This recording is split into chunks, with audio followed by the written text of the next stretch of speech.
மீனராசி அன்பர்களே, பூரட்டாதி நட்சத்திரம் 4ஆம் பாதம், உத்திரட்டாதி நட்சத்திரத்துல 4 பாதங்களும், ரேவதி நட்சத்திரத்துல 4 பாதங்களும் கொண்ட உங்களுக்கு யதார்த்தமா பேசக்கூடிய விஷயம் பார்த்துட்டோம்னா சொந்த பந்தங்கள் இடையே பார்த்துட்டா வெவ்வேறமா மாறி வரக்கூடிய வாய்ப்புகள் ஏற்படுத்தி கொடுக்கும். நீங்க ஒண்ணு சொல்லுவேல், அவ வேற ஒண்ணு சொல்லி இது டென்ஷன் அடிக்கிறதுக்கு உண்டான தன்மைகள் ஏற்படுத்தி கொடுக்கும். திருமண காரியம், நிச்சயதார்த்தம், சீமந்தம் இந்த மாதிரி விசேஷங்களை பத்தி எதிர்பார்த்துட்டு இருக்கிறவளுக்கு கைகூடி வரும். அது இந்த மாசத்துல இருக்கக்கூடிய நிறைய வீட்டில் நடக்கக்கூடிய விசேஷங்களை பற்றி யோசிச்சுட்டு இருக்கக்குண்டான தன்மைகள் நிறையா இருந்துட்டு இருக்கு.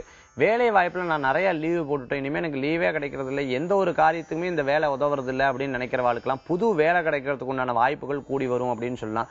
வெளிநாடு பிரயாணம் எதிர்பார்க்கிறவாளுக்கு நன்மையான செய்திகள் வந்து சேர்றதுக்கு உண்டான வாய்ப்புகள் உண்டு. குழந்தைகள் ரீதியா படிப்புக்கு நம்ம நல்லது செய்யணும், படிப்புக்காக சேர்த்து வைக்கணும் அப்படின்னு நினைக்கிறவாளுக்கும் கிரகநிலை சாதகமா அமையறதுக்கு உண்டான வாய்ப்புகள் இருக்கு. நீங்க பேசி அந்த காரியத்தை முடிச்சுட்டு வரதுக்கு உண்டான டைம், சப்போஸ் நீங்க போகும்போது வேற யாராச்சும் விடும்போது அந்த காரியம் நடக்காம அது உங்களுக்கு டென்ஷனை தரத்துக்கு உண்டான தன்மைகள் உண்டு. இன்றைய தினத்துல உங்களுக்கு அதிர்ஷ்டம் தரக்கூடிய எண் 8, நிறம் ஊதா.